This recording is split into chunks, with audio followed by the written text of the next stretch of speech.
Encontré a mi esposo en la sala de nuestra casa con la prometida de mi hijo apenas unas horas antes de la boda. Estaba a punto de confrontarlo, pero un movimiento en el pasillo me detuvo. Era mi hijo, Elías. Su rostro era una máscara de piedra. Me miró y susurró: «Mamá, ya lo sé y es peor de lo que piensas». Hola a todos. Gracias por estar aquí conmigo hoy. Antes de comenzar mi historia, me encantaría saber de qué ciudad me están acompañando. Siéntanse libres de compartirlo en los comentarios. Ahora, permítanme sumergirlos en esta historia. En la mañana de la boda de mi hijo, me desperté a las 5. No pude dormir. Me dije a mí misma que eran solo nervios, los que cualquier madre siente en un día tan importante. Me senté aquí, en la oficina de casa, mirando las hojas de cálculo en la pantalla de mi ordenador. Dirijo una pequeña firma de contabilidad desde casa. Nada extravagante, pero ayudó a pagar la universidad de nuestro hijo Elías y cubría los gastos extra que el salario de mi esposo Franco no alcanzaba a cubrir. Los números en la pantalla eran un borrón. Mi mente estaba en otro lugar por completo. Afuera, el mundo aún estaba oscuro y en silencio, pero yo ya podía imaginar la escena que se desarrollaría en el patio de nuestra finca de Atlanta, Georgia, en solo unas horas. Sillas blancas dispuestas en filas perfectas en el césped. Me había pasado toda la primavera cuidando el arco que Franco había construido, cubriéndolo con los rosales que yo había cultivado desde que eran pequeños capullos. Yo misma había revisado las luces 3 veces, asegurándome de que ni una sola bombilla estuviera fundida. Todo tenía que ser perfecto. Nuestro hijo, nuestro Elías, se merecía un día perfecto. 25 años de matrimonio con Franco, 23 años criando a Elías. Le había dedicado toda mi vida a esta familia. Yo había sido la mano firme, la que planeaba, la que recordaba las citas con el dentista y los cumpleaños, y se aseguraba de que las facturas se pagaran a tiempo. Franco era el encantador, el alma de la fiesta, el que todos adoraban. Yo era el pilar en el que él se apoyaba, y por mucho tiempo, eso fue suficiente para mí. Pero últimamente, algo no se sentía bien. Una distancia silenciosa se había instalado entre nosotros. Se notaba en la forma en que él dejaba de hablar cuando yo entraba en una habitación. En la forma en que su teléfono siempre estaba inclinado lejos de mí. Cuando le preguntaba si algo andaba mal, él simplemente se reía. «Es solo el trabajo, cariño», decía. Una gran promoción en juego. Yo elegí creerle. ¿Qué más podía hacer? No tiras 25 años de historia por la borda por una sensación. El clic de la puerta de la oficina me trajo de vuelta al presente. Era Elías, parado allí en pijama, con una taza de café en la mano. Se veía agotado, con ojeras. A su edad, él tenía mi naturaleza práctica, pero las facciones apuesto de su padre. «Mamá, llevas despierta horas», dijo. «La boda no es hasta las 4. Solo quiero que todo sea perfecto para mi hijo», le respondí con una sonrisa alegre mientras cerraba mi ordenador. «Tu papá todavía está durmiendo». «Salió temprano», dijo Elías con una nota extraña en su voz. Se acercó y se sentó en el borde de mi escritorio, luciendo de repente mucho más joven. Dijo algo sobre recoger un regalo para los padres de Marcela, la familia Elías. Fruncí el ceño. Eso era nuevo para mí. «Mamá», dijo él, vacilando. «¿Puedo preguntarte algo?» Giré mi silla para mirarlo. Bajo la dura luz de mi lámpara de escritorio, su preocupación era evidente. «¿Qué te preocupa, cariño?» Él respiró hondo. «¿Crees que Marcela realmente me ama?» La pregunta me golpeó como un puñetazo en el estómago. Marcela, su prometida, ambiciosa, hermosa, una joven arquitecta de una familia rica e influyente. En la superficie, ella era todo lo que siempre habíamos querido para Elías. Pero yo tenía mis propias dudas. Había visto cómo sus ojos a veces se desviaban cuando Elías hablaba de sus pasiones, como ella revisaba su teléfono durante las cenas familiares. «¿Por qué preguntas eso, cariño? Es el día de tu boda». «Lo sé, y tal vez sean solo nervios de última hora», murmuró, mirando su café.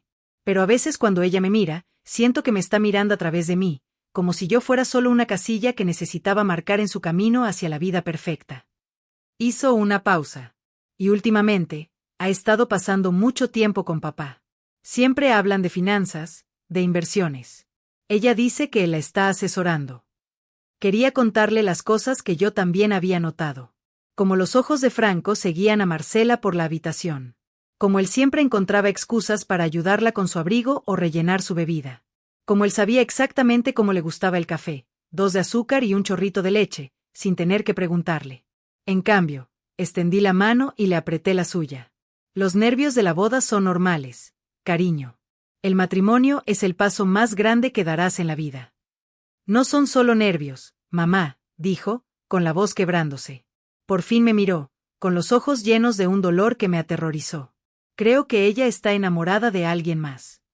Me quedé helada, la sangre se me volvió hielo. ¿Qué te hace pensar eso? Pequeñas cosas, susurró. La forma en que ella se ilumina cuando papá llama. Como siempre pregunta por el primero cuando viene. Los vi ayer en el jardín, solo hablando. Y la forma en que él la miraba. No era como un suegro debería mirar a la prometida de su hijo. Sentí un rubor subir por mi cuello. Forcé mi voz para que se mantuviera firme. Elías, esa es una acusación muy seria. Lo sé, dijo, encogiéndose de hombros. Y espero equivocarme. Dios, espero equivocarme. Antes de que pudiera responder, la puerta se abrió de nuevo. Era Franco. Ya estaba vestido con una camisa impecable y pantalones de vestir, luciendo inmaculado como siempre. Bueno, miren a mis 2 personas favoritas, exclamó, con una sonrisa que no llegaba a sus ojos. Parecía sorprendido de ver a Elías allí. Gran día, hijo. Deberías estar preparándote. Luego me miró a mí. ¿Y tú, Simona, te vas a agotar? Marcela acaba de llamar. Va a pasar alrededor de las 10 de la mañana para hablar sobre algunos detalles de último minuto de la mesa de invitados. Vi la expresión de Elías endurecerse. ¿Qué detalles?, preguntó. Oh, ya sabes, solo para asegurarnos de que sus padres no se sienten al lado de tu tío Jaime después de esa discusión política de la Navidad pasada, dijo Franco con un gesto de desdén. Sabes lo especial que es su familia. Deberíamos hablarlo en privado por la política y todo eso. Claro, dijo Elías, con la voz apagada. No podemos tener a las personas equivocadas sentadas juntas. La tensión en la habitación era tan espesa que se podía cortar con un cuchillo. Miré a mi esposo y a mi hijo, y supe, en lo más profundo de mi alma, que Elías no estaba equivocado. Algo estaba terriblemente mal. Después de que Franco y Elías salieron de mi oficina, un temor frío se apoderó de mí. Se suponía que yo tenía una llamada final con el proveedor de catering a las 10:30, una llamada que había estado planeando durante semanas. Cogí el teléfono, con la mano temblando ligeramente, y los llamé.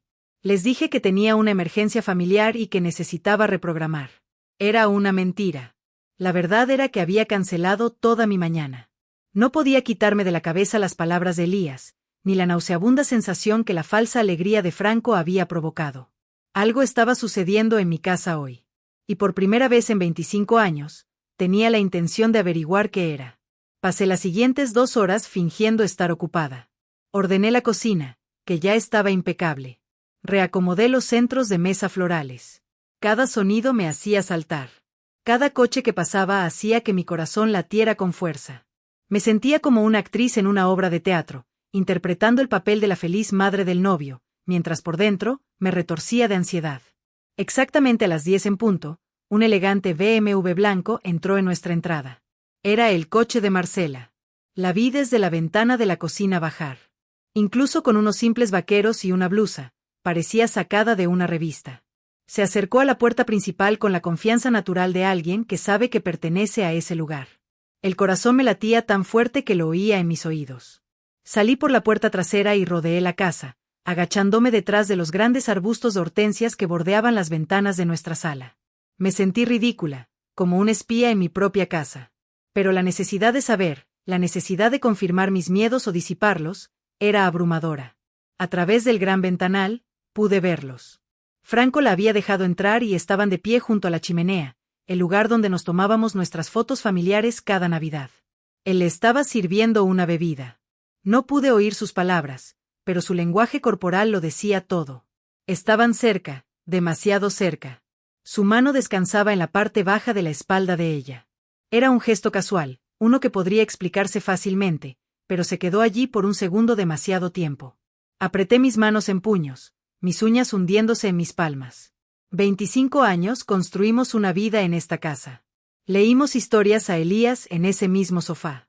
Organizamos innumerables fiestas familiares en esa habitación. Y ahora mi esposo estaba allí acariciando a otra mujer, la prometida de mi hijo, el día de la boda de nuestro hijo. Estaba a punto de levantarme para entrar como una furia y confrontarlos en ese mismo momento. No me importaba el escándalo. No me importaba la boda. Solo me importaba la quemante traición que estaba presenciando. Pero entonces noté un movimiento en el pasillo de arriba, una sombra en el reflejo del cristal. Miré más de cerca. Era Elías.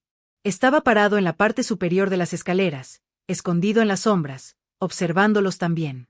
La imagen de él, tan quieto y destrozado, me detuvo en seco. Este no era solo mi dolor. Era el de él. Abajo, las cosas se habían intensificado. La mano de Marcela estaba ahora en el pecho de Franco. Ella se inclinó hacia él, su cabeza hacia atrás, una sonrisa en sus labios. Ella dijo algo y él se rió. Era un sonido que no había oído en años, ligero, genuino, feliz, la forma en que solía reírse conmigo cuando éramos jóvenes y todo parecía posible. En ese momento, vi a mi esposo transformarse en alguien que no reconocía. Alguien vivo de una forma en que no lo había sido conmigo en mucho, mucho tiempo. Luego sus manos estaban en el cabello de ella y se estaban besando. No fue un beso rápido. Fue un beso profundo y apasionado, del tipo que se ve en las películas. Mi visión se volvió roja. Un rugido llenó mis oídos. Di un paso hacia la casa, lista para arrancar la puerta de sus bisagras, lista para gritar hasta que mis pulmones estallaran.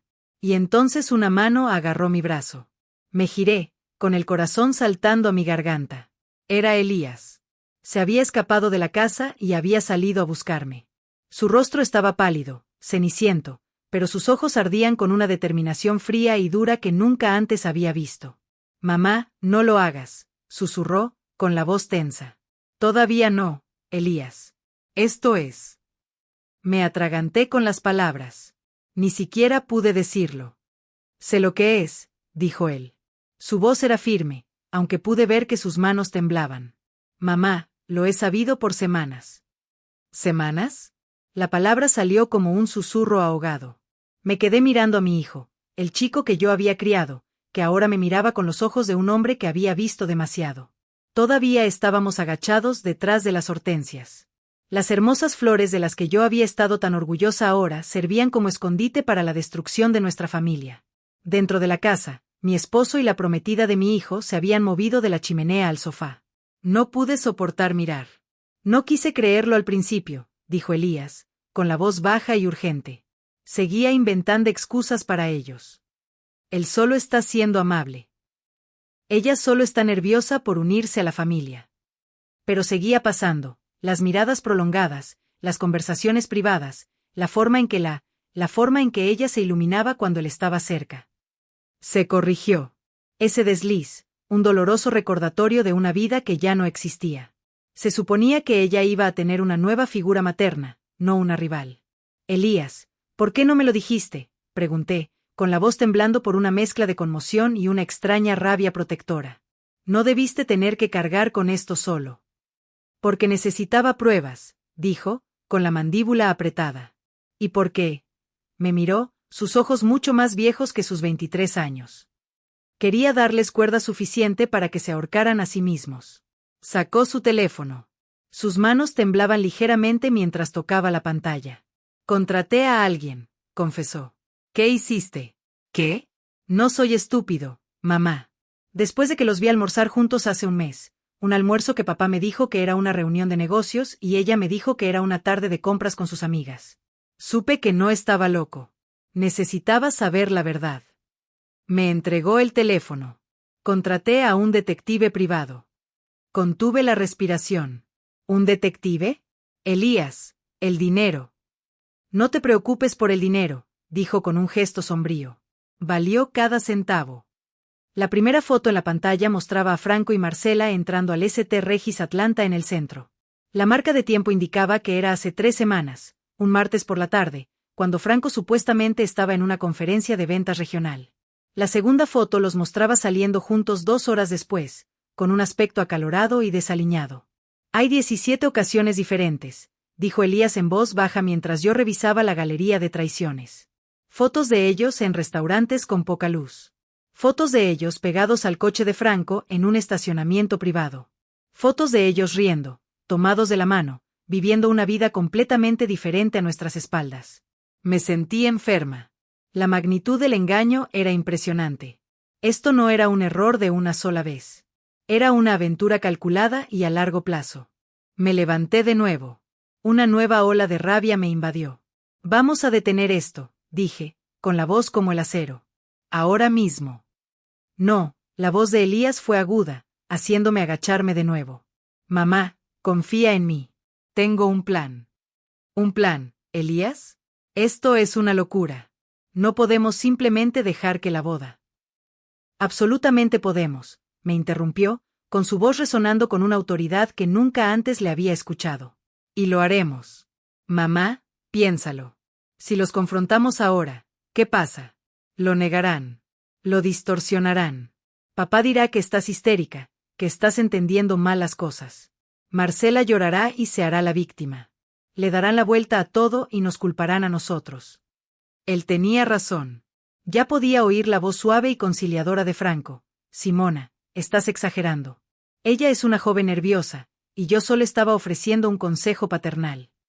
¿Y qué sugieres? Susurré, mi ira dando paso a una claridad fría y aterradora. La sonrisa de Elías era algo escalofriante y desconocido para mí. Humillación pública, dijo, las palabras flotando en el aire entre nosotros. La destrucción total y absoluta de sus reputaciones. Consecuencias legales.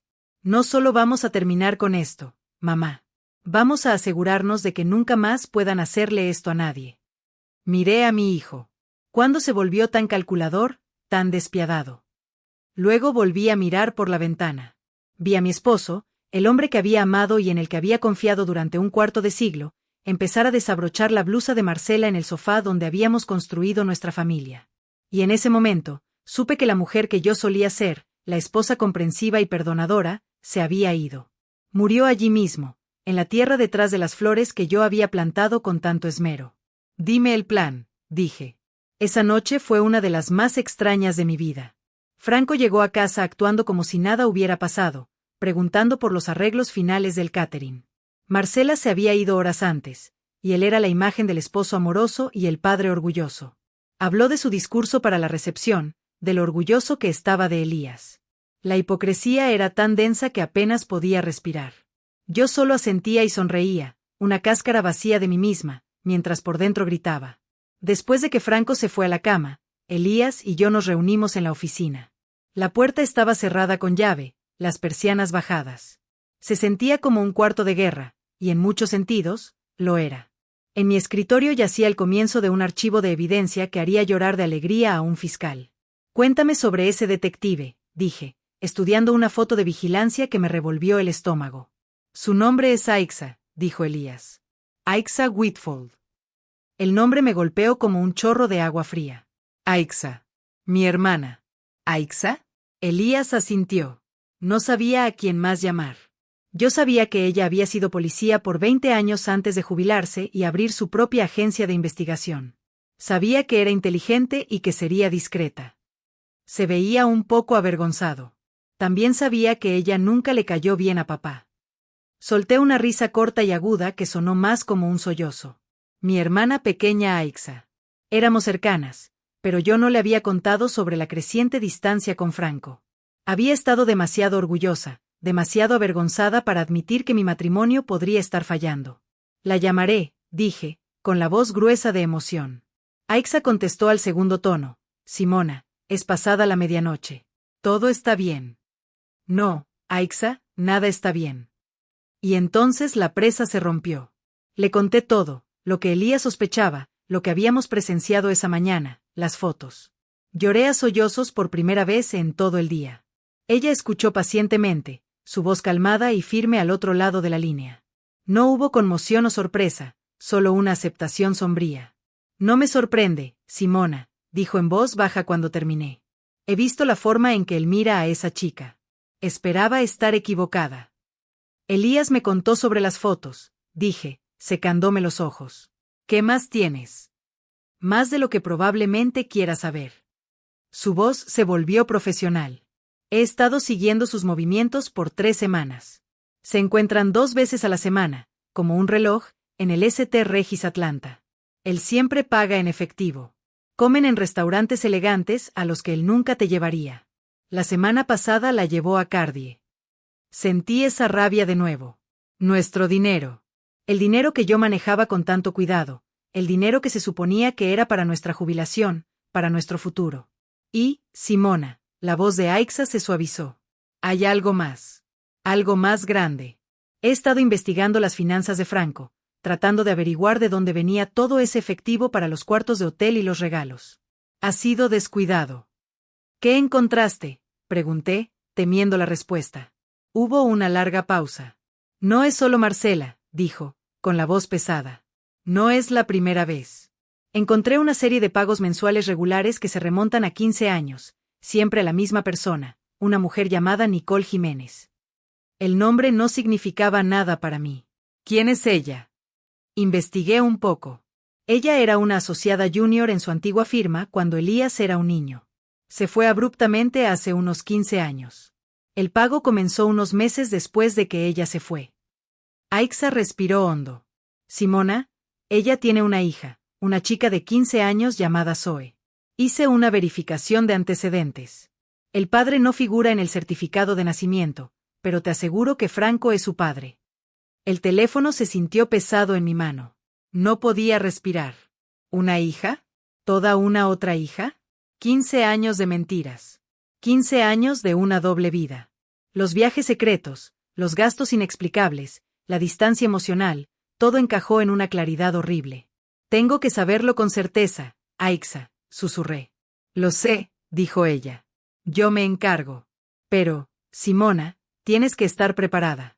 Cuando esto se sepa, será una bomba nuclear. Lo sé, dije, con la voz fría y dura. Eso es exactamente con lo que estamos contando. Las 24 horas previas a la boda fueron un borrón de engaños calculados. Me moví a través de los preparativos como un fantasma, mi cuerpo en piloto automático mientras mi mente corría. Sonreí a los parientes. Aprobé la disposición final de las mesas con la planificadora de bodas. Incluso ayudé a Franco con su corbata, mis dedos rozando la tela de seda mientras imaginaba apretándola alrededor de su cuello.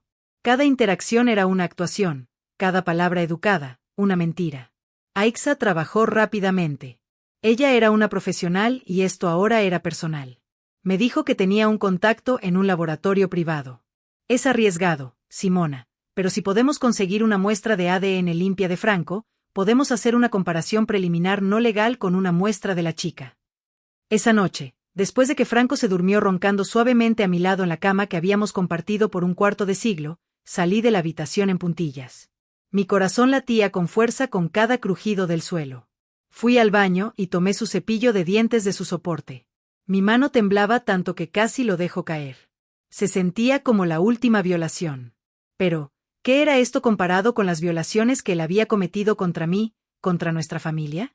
Lo metí con cuidado en una bolsa de plástico y lo dejé en el buzón para que Aixa lo recogiera antes del amanecer. Al día siguiente, mientras la casa bullía con la energía caótica de floristas y fotógrafos, Aixa me llamó. Tengo más sobre el dinero, dijo con voz sombría. Es peor de lo que pensábamos. Nos reunimos en mi coche, estacionado en la calle, lejos de la casa, el único lugar donde me sentía segura para hablar. Ella abrió un ordenador portátil y lo giró hacia mí. En la pantalla había una hoja de cálculo, una vertiginosa variedad de números y fechas. Hice un análisis completo de sus cuentas conjuntas, sus fondos de jubilación, todo, dijo, señalando una columna resaltada. Mira el patrón. Durante años, Franco ha estado haciendo retiros de efectivo regulares, pequeñas cantidades, 500 aquí, 700 allí, nunca más de $1000 a la vez, siempre de diferentes sucursales. Yo pensé que era para su pasatiempo, dije, atónita. Él siempre me decía que estaba invirtiendo en monedas raras, algo que requería transacciones en efectivo. Otra mentira. Su pasatiempo se llamaba Marcela, dijo Aixa secamente. El efectivo para los cuartos de hotel, las cenas caras, los regalos, ese collar de Cartier. Pagó la mitad en efectivo. Pero esa no es la peor parte. Ella hizo clic en otra pestaña. Él ha estado sacando préstamos contra tu plan de pensiones. Me quedé mirando la pantalla. Allí estaba, en blanco y negro, una serie de préstamos sacados contra la cuenta de jubilación a la que yo había contribuido diligentemente desde mi pequeño negocio. La cuenta que se suponía que era nuestra red de seguridad, nuestra seguridad para la vejez. Él había retirado casi $60,000 en los últimos 18 meses. ¿Cómo? Susurré. Habría necesitado mi firma. La falsificó, dijo Aixa en voz baja. Comparé la firma en los documentos del préstamo con tu firma en tus declaraciones de impuestos. Es una buena falsificación, pero no es la tuya. Una ola de náuseas me invadió. Esto iba más allá del engaño. Esto era robo. Él no solo me estaba rompiendo el corazón. Estaba desmantelando sistemáticamente nuestro futuro pieza por pieza para financiar su aventura. Me estaba robando el fondo universitario que habíamos construido para Elías, la vida que se suponía que debíamos compartir. Él estaba apostando con todo mi futuro. ¿Y Marcela? Pregunté, con la voz apenas audible. Ella no es una víctima inocente, dijo Aixa, con la mirada dura. Ya llegaremos a ella, pero primero hay algo más. Ella dudó. Luego me entregó un gran sobre de papel manila. Los resultados preliminares del ADN llegaron esta mañana. Mis manos comenzaron a temblar al abrirlo. Escaneé la página. La jerga científica se volvió borrosa hasta que encontré la conclusión. Probabilidad de paternidad 99.99%. Me quedé mirando las palabras hasta que se quemaron en mi memoria. Zoe Jiménez era la hija de Franco. ¿15 años? 15 años de amarlo, de confiar en él, de construir una vida con él mientras él tenía otra hija, otra familia, oculta en las sombras. Apoyé la cabeza en el volante. El cuero frío contra mi frente caliente. No lloré. Estaba más allá de las lágrimas. Una calma extraña y aterradora se apoderó de mí. El dolor todavía estaba allí, una herida masiva y abierta en mi pecho. Pero ahora estaba acompañada por algo más, una resolución fría y dura. Él no solo iba a perder a su esposa. Iba a perderlo todo. Sentada en el coche con mi hermana, ese endeble trozo de papel en mi mano se sintió más pesado que una lápida. Era el certificado de defunción de mi matrimonio, de la vida que yo creía tener. Una hija de 15 años. Las palabras resonaron en el coche silencioso. ¿Cómo? ¿Cómo la encontraste? Por fin logré preguntar, con la voz sonando distante y extraña para mis propios oídos. La expresión de Aixa era una mezcla de lástima y resolución profesional. Comenzó con los pagos. Una vez que tuve el nombre de Nicole Jiménez, no fue difícil localizarla. Ella vive a solo 2 pueblos de distancia. Simona, a unos 20 kilómetros. 20 kilómetros. Durante 15 años, él había estado viviendo una vida secreta a poca distancia. ¿Cuántas veces me había dicho que trabajaba hasta tarde? ¿Cuántas cenas de negocios había asistido? ¿Cuántos viajes de golf de fin de semana había hecho? Mi mente daba vueltas mientras repasaba mentalmente años de excusas y mentiras. Cada una ahora adquiría un nuevo significado siniestro. Fui a la casa ayer por la mañana, continuó Aixa, con la voz suave. Me hice pasar por una investigadora de mercado. Nicole abrió la puerta y detrás de ella vi a la chica, Zoe.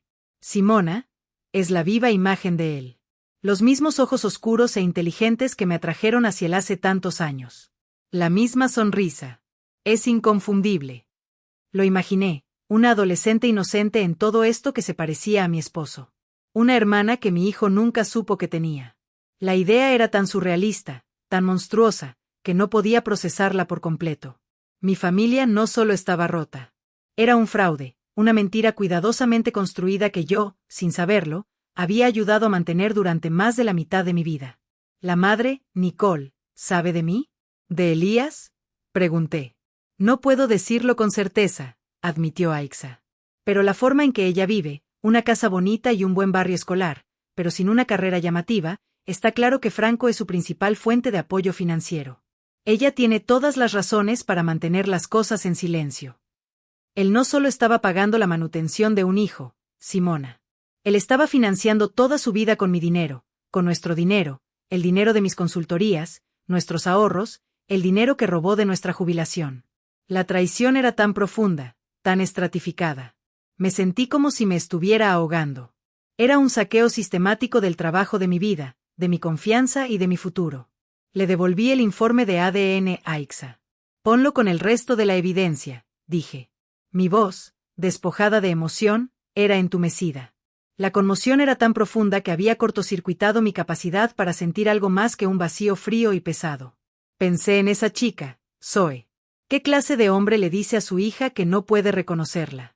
¿Qué clase de hombre cría a un hijo a la luz mientras mantiene a otra hija escondida en la oscuridad?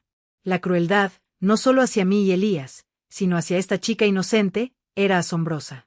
¿Y Marcela?, pregunté, necesitando cambiar mi enfoque para aferrarme a un objetivo para la rabia que empezaba a derretir el hielo en mis venas. Dijiste que había más sobre ella. Aixa asintió, su expresión endureciéndose de nuevo. Correcto, Marcela. Hablemos de la prometida. Ella giró el ordenador portátil hacia mí y abrió un nuevo archivo. Ella no solo se está acostando con tu esposo. Ha estado desviando fondos de su firma de abogados. Las palabras tardaron un momento en registrarse. Ella es una socia junior en una firma prestigiosa del centro, explicó Aixa, mostrando documentos que parecían informes financieros internos. Ha estado inflando los informes de gastos, creando facturas falsas para consultores inexistentes y desviando el dinero a una cuenta bancaria privada. No son grandes cantidades cada vez, pero es constante. En el último año, ha robado más de $200,000. Jade, ¿$200,000? Y puedo rastrear parte de ese dinero directamente a regalos para Franco, dijo Aixa, mostrándome una transferencia bancaria, seguida de un estado de cuenta de tarjeta de crédito que mostraba la compra de un reloj de $1,000. Ella le estaba robando a sus socios para comprarle regalos a su amante, que me estaba robando a mí para comprarle regalos a ella. Es el círculo de engaño más perfectamente asqueroso que he visto. Así que Marcela no era solo una rompehogares. Era una criminal, una ladrona, y estaba a punto de casarse con mi hijo, trayendo su corrupción y sus mentiras al corazón de lo que quedaba de mi familia. El entumecimiento en mi pecho se desvaneció, reemplazado por una furia blanca y caliente. Esto ya no se trataba solo de un corazón roto. Esto se trataba de proteger a mi hijo. Esto se trataba de justicia. Esto se trataba de asegurarme de que estas dos personas enfrentaran las consecuencias por cada mentira, cada dólar, cada promesa rota. Está bien, dije, mirando a mi hermana a los ojos. El plan de la boda. Repasémoslo una vez más. Quiero que sea perfecto. El conocimiento del desvío de fondos de Marcela agregó una capa oscura y criminal a la ya asombrosa traición. Lo cambió todo. Esto ya no era solo un drama doméstico desordenado y desgarrador. Era una conspiración de fraude y robo perpetrada por las dos personas que deberían haber sido las más cercanas a nosotros. ¿Cómo conseguiste todo esto?, le pregunté a Aixa, señalando los condenatorios documentos financieros en la pantalla de su portátil. Aún estábamos en mi coche, el aire espeso con el olor a conspiración y café rancio. Marcela no es tan inteligente como cree, dijo Aixa con sombría satisfacción. Se descuidó. Y tengo amigos en la fuerza policial que estaban dispuestos a mover algunos hilos cuando oyeron la historia. Un colega de la Unidad de Crímenes Económicos le echó un vistazo a estos patrones y supo exactamente lo que estaba viendo. Señaló la pantalla. Ella estaba moviendo el dinero a través de una empresa fantasma que creó usando el apellido de soltera de su madre. Fue amateur. Pensé en los padres de Marcela, la familia Elías. Eran pilares de la comunidad. Su padre era un respetado juez federal. Su madre estaba en la junta de 3 organizaciones benéficas diferentes. Se movían en círculos donde la reputación lo era todo. Creían que su hija era una estrella en ascenso, casándose en una buena y estable familia.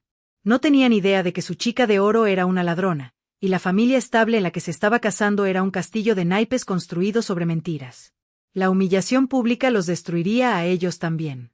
Por un instante fugaz, sentí una punzada de lástima por ellos. Eran daños colaterales inocentes, pero ese sentimiento fue rápidamente extinguido por el fuego de mi propia traición. Así que Franco está robando el dinero de nuestra jubilación para comprarle regalos a su amante, resumí, las palabras sabiendo a veneno. Y Marcela está robando a su firma para comprarle regalos a mi esposo, su amante, que también es su futuro suegro. Negué con la cabeza con incredulidad. Esto es material de película. Se pone mejor, dijo Aixa con una sonrisa irónica. Parte del dinero que Franco sacó de tu plan de pensiones, lo invirtió en un negocio de bienes raíces seguro que Marcela le recomendó. Déjame adivinar, dije, con mi voz goteando sarcasmo. El negocio fracasó. El negocio nunca existió, confirmó Aixa. El dinero fue directo a esa cuenta secreta de ella. Ella también le estaba robando a él. Él estaba tan cegado por su propio ego y su encaprichamiento que ni siquiera lo vio. Tuve que reírme. Fue una risa amarga y sin alegría. Mi brillante y encantador esposo, el hombre que siempre pensó que era la persona más inteligente de la habitación, estaba siendo estafado por una ladrona de 20 años. Era casi poético. Pasamos otra hora revisando la evidencia que Aixa había recolectado. Tenía todo: estados de cuenta bancarios, fotos de vigilancia, recibos de hotel pagados en efectivo, documentos de préstamo falsificados y ahora un archivo completo sobre las actividades criminales de Marcela que estaba listo para ser entregado al fiscal. Y, por supuesto, el informe de ADN, la prueba irrefutable que cimentó 15 años de engaños. Miré el archivo, las pestañas ordenadas y las páginas organizadas que representaban la demolición completa de mi vida. 25 años de matrimonio reducidos a una pila de documentos incriminatorios en el asiento del copiloto de mi coche. De repente, una ola de agotamiento me invadió, tan profunda que se sintió como un peso físico en mi pecho. Aixa, ¿podemos hacer esto?, susurré. ¿De verdad podemos pararnos frente a 300 personas y hacerle esto a nuestra familia? Aixa se inclinó y puso su mano en mi brazo. Su agarre fue firme y tranquilizador. Simona, escúchame, dijo con voz seria. ¿Qué otra opción tienes? Si los confrontas en privado, mentirán. Te manipularán. Ponen a Elías en tu contra. Negarán, negarán, negarán hasta que empieces a pensar que tú eres la loca. Lo he visto 100 veces. Ella tenía razón. Yo sabía que ella tenía razón. Franco era un maestro de la manipulación. Él podría salirse con la suya con cualquier cosa. De esta forma, continuó ella, no hay escape. No hay lugar para las mentiras.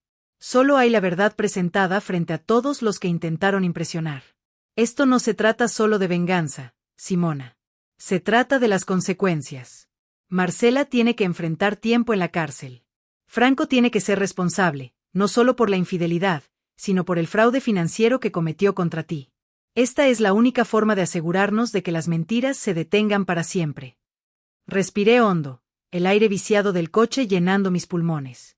Pensé en Elías, en su rostro pálido y determinado. Pensé en Zoe, la hija que nunca supe que existía. Pensé en los 25 años que le había dado a un hombre que me había estado mintiendo desde el principio. Tienes razón, dije, con mi voz clara y firme de nuevo. Es la única forma. Encendí el coche. Vamos. Tenemos una boda que preparar. Las últimas horas antes de la boda fueron las más surrealistas de mi vida. Fui a casa y reanudé mi papel de madre del novio, tranquila y feliz. Sentí una extraña sensación de desapego, como si estuviera viendo una película de mi propia vida. Me vi riendo con mis primos, elogiando el vestido de mi cuñada y asegurándole al proveedor de catering que todo se veía maravilloso. Por dentro, yo era una maraña de tensión y dolor, pero por fuera, la imagen del orgullo maternal. Franco estaba en su elemento, socializando con los primeros invitados, aceptando felicitaciones con una sonrisa amplia y segura. Me apartó a un lado en un momento, con el brazo alrededor de mi cintura. Te ves hermosa, Simona, me dijo, con la voz baja en mi oído. ¿No es un día perfecto? Miré a sus ojos, los ojos del hombre que había amado por más de la mitad de mi vida, y no sentí nada más que un vacío frío y desolador. Le devolví la sonrisa. Un día perfecto.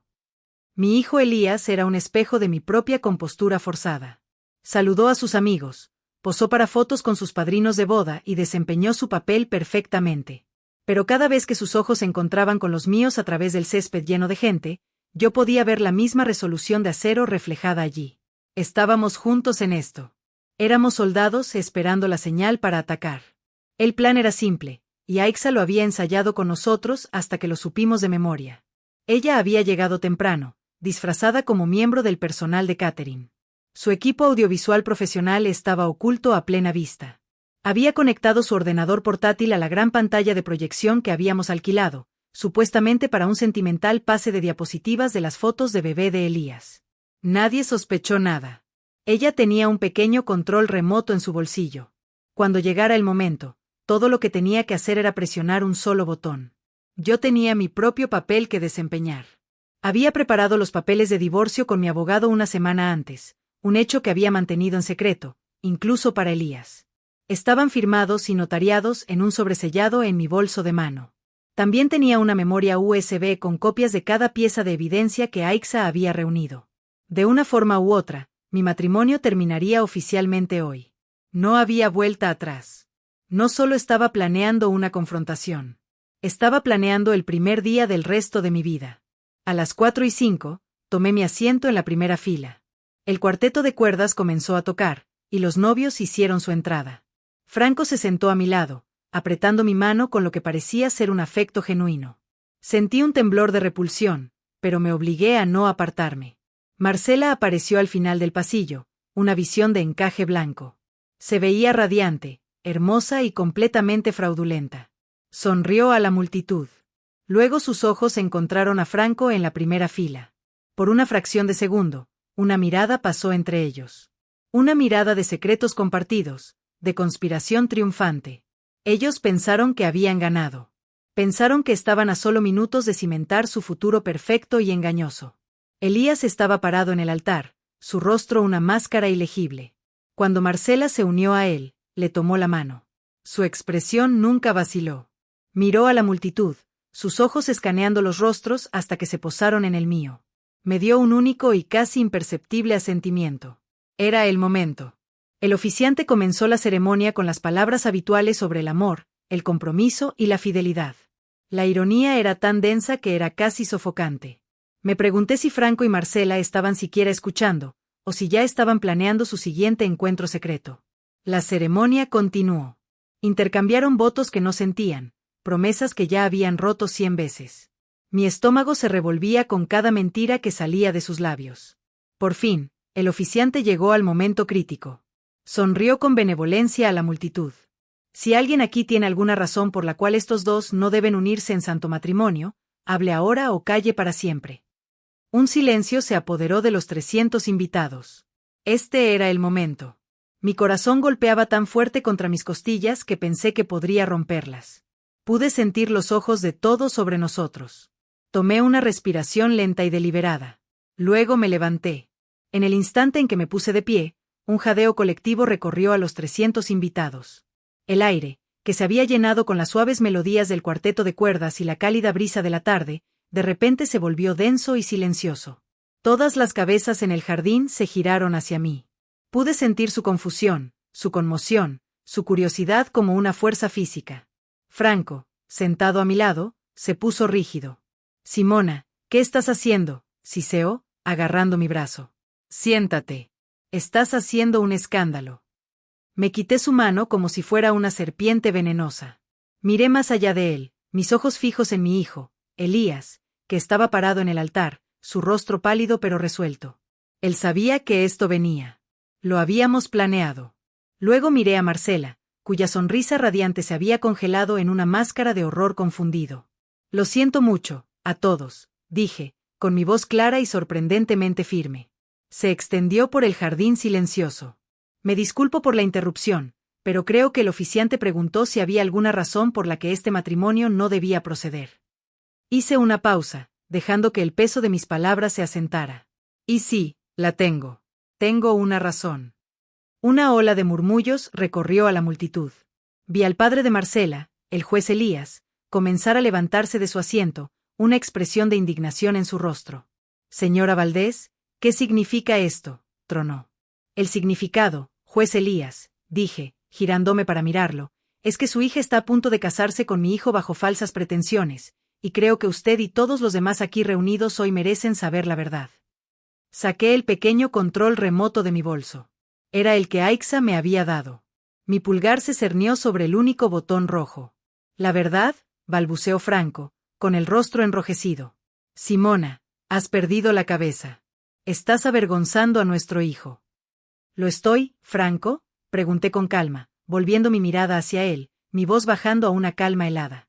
«Tú eres el que ha avergonzado a nuestro hijo. Tú y tu amante». Con eso, presioné el botón. Detrás del altar, la gran pantalla que se suponía que debía mostrar un pase de diapositivas de las fotos de bebé de Elías cobró vida. La primera imagen que apareció fue una foto de vigilancia de Franco y Marcela encerrados en ese apasionado beso en nuestra sala de estar. El que Elías y yo habíamos presenciado apenas el día anterior. La multitud estalló. Hubo gritos, jadeos, gente que se levantaba para ver mejor. Vi a la madre de Marcela llevarse una mano al pecho, con el rostro ceniciento. «Pero eso no es todo», continué, mi voz de alguna manera elevándose por encima del caos. «Verán, esto no fue solo un error de una sola vez. Esto ha estado sucediendo por meses». La pantalla cambió. Apareció una nueva foto, Franco y Marcela entrando al St. Regis Atlanta. La marca de tiempo claramente visible. Luego otra y otra. Un collage de sus reuniones secretas, sus almuerzos clandestinos, sus mentiras expuestas para que todos las vieran. Marcela balbuceó, tratando de negarlo, pero su voz se perdió en el alboroto. Franco se puso de pie, gritando, «Esto es falso. Son fotomontajes. Simona está teniendo una crisis nerviosa». «¿Lo estoy, Franco?», pregunté en voz baja. «Entonces tal vez puedas explicar esto». La pantalla cambió de nuevo. Esta vez mostraba estados de cuenta bancarios. Mi dedo en una foto en primer plano señaló los sospechosos retiros de efectivo, las firmas falsificadas en los documentos de préstamo del plan de pensiones. Un recibo de Cartier por un collar de $15,000 brilló en la pantalla, seguido de una foto de Marcela usando ese mismo collar en su despedida de soltera. El ruido de la multitud comenzó a disminuir, reemplazado por un silencio atónito y horrorizado. Esto ya no era solo un escándalo de infidelidad. Era algo más oscuro. Mi esposo ha estado robando sistemáticamente de los ahorros de jubilación de nuestra familia para financiar su aventura, anuncié. Y su prometida, la mujer a punto de casarse con mi hijo, también ha estado ocupada. El siguiente diapositiva mostró la evidencia del desvío de fondos de Marcela de su firma de abogados, las facturas falsas, las transferencias bancarias. Pude ver a sus socios en la cuarta fila, sus rostros cambiando de confusión a pura furia. Y luego di el golpe final y devastador. Pero la mejor parte, dije, mi voz volviéndose de hielo, el verdadero corazón del engaño que ha definido mi matrimonio es que las mentiras de mi esposo no comenzaron con Marcela. Los resultados de la prueba de ADN llenaron la pantalla. Las palabras probabilidad de paternidad 99.99% se mostraban en enormes letras. Debajo había una foto de una chica de 15 años, guapa y sonriente. Esta es Zoe Jiménez, dije, mi voz temblando con 15 años de dolor reprimido. Ella es la hija de Franco, una hija que él ha mantenido oculta de mí y de su propio hijo durante toda su vida. El silencio que siguió fue absoluto. 300 personas mirando la evidencia de una traición tan completa, tan devastadora, que incluso los chismosos más experimentados se quedaron sin palabras. Y en ese silencio perfecto y terrible, vi como el mundo que había conocido por 25 años se quemaba hasta los cimientos. El silencio fue roto por un solo y agudo sollozo. Vino de Marcela, que se tambaleó, su rostro de un blanco fantasmal contra el blanco puro de su vestido de novia. Luego se desplomó en el suelo en un montón de encaje y sueños rotos. Ese único sonido rompió el hechizo. El jardín estalló en caos. La gente gritaba, señalaba, sacaba sus teléfonos para grabar el desastre. La madre de Marcela corrió hacia su hija caída mientras su padre, el juez, se quedaba allí, su rostro una máscara de incredulidad y humillación absoluta. Franco se congeló por un momento, su rostro un caleidoscopio de rabia, pánico y horror creciente. Miró de la pantalla a mí, a los rostros atónitos de sus amigos y colegas. Estaba atrapado. No había mentiras, ni palabras suaves que pudieran sacarlo de esta. Su mundo cuidadosamente construido había sido pública e irrevocablemente demolido. Entonces hizo lo único que un cobarde podía hacer. Corrió. Salió a toda prisa, empujando a la multitud atónita, derribando una bandeja de copas de champán mientras corría hacia el estacionamiento. Literalmente estaba tratando de huir de la escena de la implosión de su propia vida. Pero Aixa lo estaba esperando. Mi hermana, todavía con su uniforme de catering, salió de detrás de un gran roble. Era una mujer menuda, pero se movió con la confianza de una policía experimentada. Cuando Franco pasó corriendo, ella le puso el pie. Fue un tropiezo perfectamente ejecutado. Franco cayó con fuerza, golpeando el césped y deslizándose unos metros en su caro traje de boda. ¿Va a alguna parte, Franco?, preguntó Aixa casualmente, caminando hacia donde él yacía despatarrado y jadeando. Para entonces, Elías había dejado el altar y estaba a mi lado. Puso un brazo firme a mi alrededor. Marcela se puso de nuevo de pie, apoyada por su madre que sollozaba, y me señaló con un dedo tembloroso. Tú planeaste esto, chilló, con la voz histérica. Planeaste todo esto para arruinar mi vida.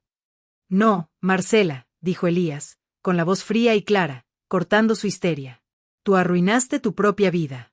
Tú y él, señaló a su padre, a quien Aixa ahora estaba ayudando a levantarse. Suéltame, exigió Franco, intentando zafarse del firme agarre de mi hermana.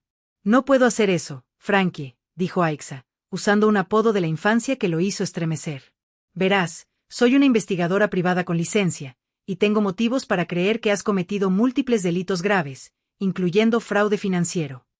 Pero no te preocupes, no estamos aquí para hablar de ti ahora mismo. Ella miró por encima del hombro. Mi negocio es con ella. 2 agentes de policía uniformados caminaban con calma entre la multitud. No estaban aquí por el fraude de Franco. Eso sería un asunto civil para que mi abogado lo manejara. Estaban aquí por Marcela. ¿Marcela Elías?, preguntó uno de los agentes, con voz tranquila pero autoritaria. Los ojos de Marcela se abrieron de terror. No, susurró. Está usted arrestada bajo sospecha de malversación de fondos y fraude electrónico, continuó el agente mientras su compañero tomaba sus brazos y le ponía las esposas con suavidad. El clic de las esposas al cerrarse fue el sonido más fuerte que jamás había oído. Vi el rostro de Marcela desmoronarse al darse cuenta de que esto no era solo una humillación pública. No era solo una boda cancelada. Esto era real. Iba a haber consecuencias legales reales. Su vida, tal como la conocía, había terminado. Mientras la policía se llevaba a una Marcela que sollozaba, sus padres observaban, atónitos y horrorizados. Los fotógrafos que habían sido contratados para capturar un cuento de hadas, ahora capturaban la caída de una familia prominente. Sus flashes disparaban sin cesar. La multitud comenzó a dispersarse. Algunos se fueron rápidamente, no queriendo ser parte del desastre. Otros se quedaron, susurrando en grupos, sus teléfonos aún en alto, grabando todo. En medio del caos, por fin sentí que mis fuerzas me abandonaban. Elías me abrazó. Se acabó, mamá, susurró. Por fin se acabó. Miré alrededor, a las ruinas del día perfecto que yo había planeado. Era un desastre. Era una pesadilla. Pero por primera vez en meses, sentí que por fin podía respirar. Si todavía estás escuchando, ¿me harías un gran favor y le darías me gusta a este video y comentar el número 1? Me ayuda a saber que me has apoyado y me dice que estás aquí conmigo en este viaje. Su apoyo es un gran aliento para mí. Por favor, comenta el número 1 y déjame contarte lo que pasó después. Las 3 horas que siguieron a la confrontación fueron un borrón de luces azules parpadeantes, conversaciones susurradas y el lento y doloroso proceso de desmantelar una boda que nunca fue. La policía tomó nuestras declaraciones. Marcela fue llevada en una patrulla, su hermoso vestido de novia luciendo absurdo y trágico. Franco, después de ser interrogado y liberado, simplemente desapareció. Se subió a su coche y se fue sin decir una palabra ni a mí ni a su hijo. ¿Y tú?, preguntó Elías, con un destello de la vieja calidez volviendo a sus ojos. Todavía no lo sé, respondí con honestidad. Creo que estoy entumecida. Las siguientes semanas fueron un calvario doloroso y desordenado. La historia, como era de esperar, se convirtió en una sensación mediática local. Escándalo el día de la boda, prometida arrestada en el altar, padre del novio implicado en décadas de engaños. Nuestros nombres y rostros estaban por todas partes. Dejé de contestar el teléfono. Dejé de salir de casa a menos que fuera absolutamente necesario. Mi pequeña firma de contabilidad sufrió. Algunos clientes de siempre se fueron discretamente, incómodos con la notoriedad. El día después de la boda, hice exactamente lo que había planeado. Fui a la oficina de mi abogado, con mi bolso conteniendo los papeles de divorcio firmados y la memoria USB con la evidencia, y presenté la demanda. Con la montaña de pruebas que teníamos, Franco ni siquiera intentó luchar. El proceso legal fue rápido y brutal. En el acuerdo, me quedé con la casa y una parte significativa de sus activos restantes como compensación por el fraude que había cometido contra nuestros fondos de jubilación. No fue una victoria. Fue una restitución. Marcela, enfrentando una abrumadora evidencia, hizo un trato con la fiscalía. Fue sentenciada a 2 años en una prisión de baja seguridad y se le ordenó devolver cada centavo que había robado. La reputación de su familia quedó destrozada. La caída de Franco fue más silenciosa, pero no menos completa. Perdió su trabajo, su reputación y el respeto de todos los que lo conocían. Se mudó a un pequeño apartamento al otro lado de la ciudad y, por lo que oí, rara vez se mostraba en público. Pero la parte más complicada de las secuelas fue Zoe. 2 semanas después de la boda, recibí una carta. Era de Nicole Jiménez, la madre de Zoe. Era corta y al grano. Se disculpaba por el dolor que su pasada relación con Franco había causado y me decía que su hija Zoe se había enterado de la verdad por las noticias y quería conocernos a Elías y a mí. Me quedé con esa carta por 3 días. ¿Qué se suponía que debía hacer? Esta chica era la encarnación viviente de la mayor traición de mi marido. Pero también era una inocente. No había pedido nada de esto. Era la hermana de mi hijo. Le mostré la carta a Elías. Él la leyó, con el rostro sombrío. Quiero conocerla, dijo de inmediato. Es mi hermana, mamá. Se merece conocer a su familia, o lo que queda de ella. Así que, hice la llamada. Acordamos encontrarnos en un lugar neutral, una cafetería tranquila en un pueblo a medio camino entre el nuestro. Yo estaba aterrorizada. Mientras esperábamos a que llegaran, retorcí la servilleta en mis manos hasta que quedó hecha un desastre. Entonces entraron. Nicole era una mujer normal, con aspecto cansado, que parecía cargar con el peso de sus secretos en la inclinación de sus hombros. Y detrás de ella estaba Zoe. En el momento en que la vi, contuve la respiración. Aixa tenía razón. Ella tenía los ojos de Franco, los mismos ojos oscuros e inteligentes que me habían enamorado de él hace tantos años. Se veía asustada e insegura, sosteniendo un libro contra su pecho como un escudo. Y en ese momento, al mirar a esta chica inocente que era una víctima en todo esto, supe que mi ira no era con ella. Era con él, siempre con él. Ese primer encuentro con Zoe fue incómodo. Las palabras se sentían torpes e inadecuadas.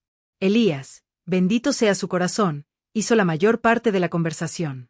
Le preguntó sobre la escuela, sobre el libro que sostenía, sobre su vida. No le preguntó sobre Franco.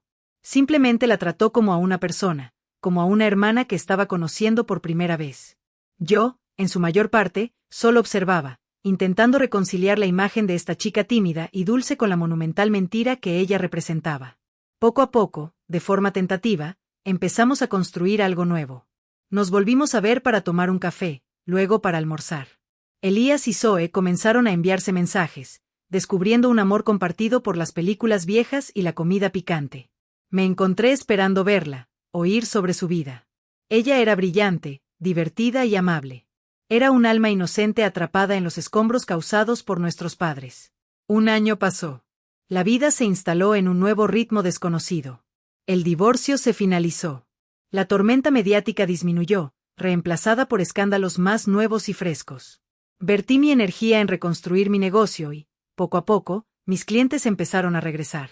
Vendí la gran casa familiar con su jardín lleno de fantasmas y compré una casa adosada más pequeña y manejable para mí. Era tranquila, pacífica y era mía. Elías, después de meses de terapia para superar el trauma de la traición, estaba prosperando. Había dejado su trabajo corporativo y había vuelto a la escuela para seguir su verdadera pasión, la arquitectura paisajista. Estaba diseñando espacios hermosos, creando orden y belleza a partir de la tierra y la piedra, una metáfora apropiada para lo que él estaba haciendo con su propia vida. Estaba saliendo con una mujer encantadora, una bibliotecaria amable y genuina que lo miraba como si fuera la única persona en el mundo. Y Zoe. Zoe se había convertido en una parte de nuestras vidas. Venía a cenar cada 2 domingos. Ella y Elías habían desarrollado un verdadero vínculo fraternal, se burlaban el uno del otro y hablaban por horas. Me encontré sintiendo un amor feroz y protector por ella. Ella ya no era un símbolo de traición. Ella era solo Zoe, la hermana de mi hijo y, de una manera extraña, una parte de mi familia. Una tarde, aproximadamente un año después de la boda que no fue, estaba sentada en la sala de mi nueva casa cuando sonó el timbre. Era Franco. Yo no lo había visto ni hablado con él desde el día en que huyó de nuestra arruinada recepción. Se veía disminuido, más viejo, más canoso, la arrogancia confiada había desaparecido, reemplazada por un profundo cansancio. Me preguntó si podía pasar. Dudé. Luego me hice a un lado. Me dijo que estaba en terapia. Dijo que estaba tratando de entender por qué había hecho las cosas que había hecho. Se disculpó. Dijo que lamentaba las mentiras, la traición, el dolor que nos había causado a mí, a Elías y a Zoe. Lo escuché y supe que lo decía en serio. Pero una disculpa no podía borrar 25 años de engaño. Te perdono, Franco, dije. Y me sorprendió darme cuenta de que lo decía de verdad. No por ti, sino por mí. Ya no puedo cargar con esa rabia. Es demasiado pesada. Lo miré a los ojos. Pero nunca volveré a confiar en ti. Nunca podremos volver a ser lo que fuimos. Él asintió, con un brillo de lágrimas en los ojos. Lo sé, susurró, y luego se fue.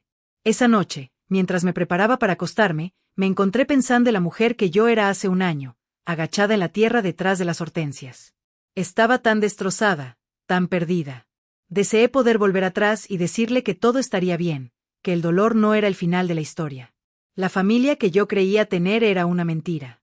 Se hizo añicos en 1.000.000 de pedazos en esa soleada tarde. Pero lo que Elías, Zoe y yo construimos en su lugar era más pequeño, más tranquilo e imperfecto. Pero era honesto.